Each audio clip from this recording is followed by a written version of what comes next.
First, though, we can talk to the Conservative MP, Steve Baker, the Deputy Chairman of the self-styled COVID Recovery Group. Thank you very much for being on the programme this morning, Mr. Good morning. Baker. So this week, Boris Johnson is expected to be pushing through the 6 months extension of the Coronavirus Act, which does things like give the police more powers. How are you going to be voting and why?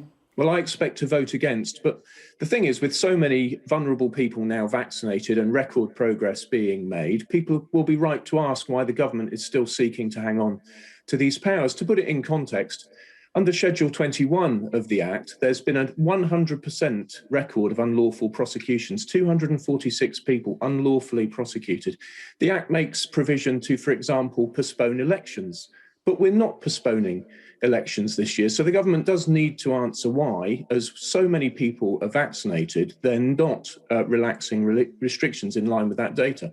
So this Easter, for example, it will be unlawful to stay away from home, and it will be unlawful to stay away from home with another household until the middle of May.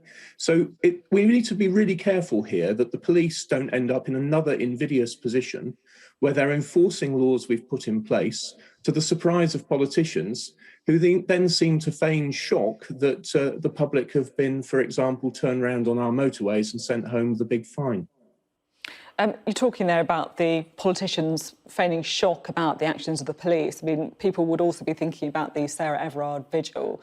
Do you think the police should be taking responsibility for, in some cases, perhaps being too heavy-handed, or do you put blame at the foot of politicians? I think we politicians have got to take the blame here. The police obviously sometimes do make mistakes, and there have been instances which I wouldn't defend, like using drones to pursue people. But clearly it's difficult to see how it was a wise decision to break up the vigil. But that's not really the point. The point is the police are being put in an invidious position, as the Police Federation have said, as Dame Cressida Dick has said. We give them the law, we expect them to apply the law, we expect them to apply it equally to all, and we shouldn't be surprised when they do so. So, of course, there are occasions when the police, unfortunately, perhaps go too far, but you can't blame them when we've passed, powers have been used under 118 acts of parliament to cope with coronavirus. So it's an extremely complex legal environment, something we've talked about before on your show, and the police have my sympathy. And it's we politicians and the government in particular, of course, who control the business of the House of Commons, who need to justify every power they take and every power that they seek to hold on to, particularly whilst they're also quite rightly boasting of the great progress we're making on vaccinating people. You say that you're expecting to vote against when this comes before the House of Commons next week. How big a rebellion do you think we could see? It's very difficult to say until we've seen the exact detail of what the government's tabling and how the votes will come. But let's be absolutely clear, because it seems that Labour and the SNP will vote for any old authoritarianism these days. It looks like the government will, of course, get their business with an enormous majority. But I do think it's important that some of us do seek to hold the government to account with these extraordinary powers. It's obviously a very uncomfortable position for some of us to be in when it's our own party, and that's why we're trying to do it in a civilised way, asking reasonable questions. But the government will get its way, and at this stage I wouldn't like to say how big any rebellion will be. Of course, the plan out of these restrictions is a path to freedom. It's just, unfortunately, we believe, many of us believe, that it squanders the advantages of our great vaccination programme. So it's difficult to see how very many people will want to vote against a path to freedom, but we'll need to look at exactly the detail. But the Coronavirus Act itself, I am expecting to vote squarely against. I think it's excessive and disproportionate, and the government itself now isn't using its powers. And where the police gain powers in the Act, as I've said, it's a 100% unlawful prosecution rate. So I think the Coronavirus Act should now go. That would not put the furlough scheme at risk. We've double-checked that and had it confirmed by the House of Commons Library. So obviously there's a lot to look at this week, but the government really does need to start taking advantage of their own great success on the vaccination programme. At the same time, though, lots of people listening to you will be thinking the one lesson of the last year is that this virus is extremely unpredictable. Yes, the vaccination programme has been a success so far, but we're aware of supply issues bubbling up over the next month. It is unpredictable. They say that they want to lift restrictions by June and get us back to normal, but again, we don't know when things like new variants, for example, could rear their heads. Is it not sensible for the government in those circumstances to extend the Act? Well, it's sensible for the government to take proportionate powers.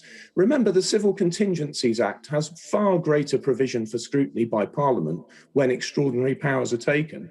So one of the problems we've got here is in our panic and in our sort of blindness to all other factors, we've ended up with the government taking extraordinary powers with very limited parliamentary scrutiny, and we would not normally have approved such a thing.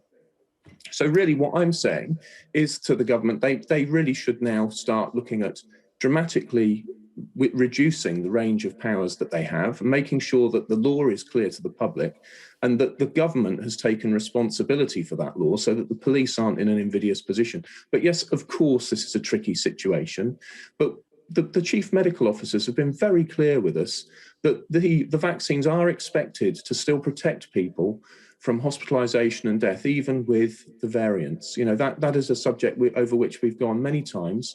We know that most of the protection comes from the first dose. The second dose is about longevity. That was a joint letter from the chief medical officers. So people on my side of the argument are trying very hard to carefully base our arguments on what we're being told by scientists.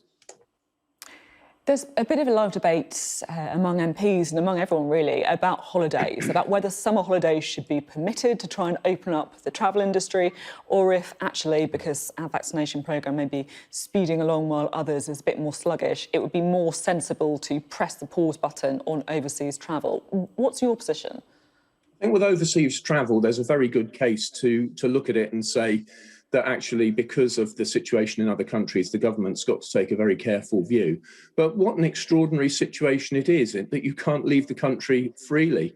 I mean, these are powers, whatever the government's decision, whatever the advice is, these are powers which should be taken with great trepidation and regular parliamentary scrutiny. So I do think in relation to international travel, I do think it's inevitable with the situation where it is with other countries' vaccination programs being in such a different place. I do think it's inevitable that a different approach will be taken to the one domestically.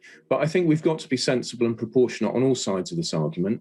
But yeah, I mean, I do expect that if our vaccination program is proceeding at pace and people are safe because they're vaccinated, then they should be able to travel. But equally, I hope you won't mind, and I think your viewers would expect me to reserve my position a little to actually look at the data as it emerges. Yeah, that's definitely fair enough. Steve Baker, thank you very much for being on the programme this morning. Always good to talk. You're very welcome. Thank you.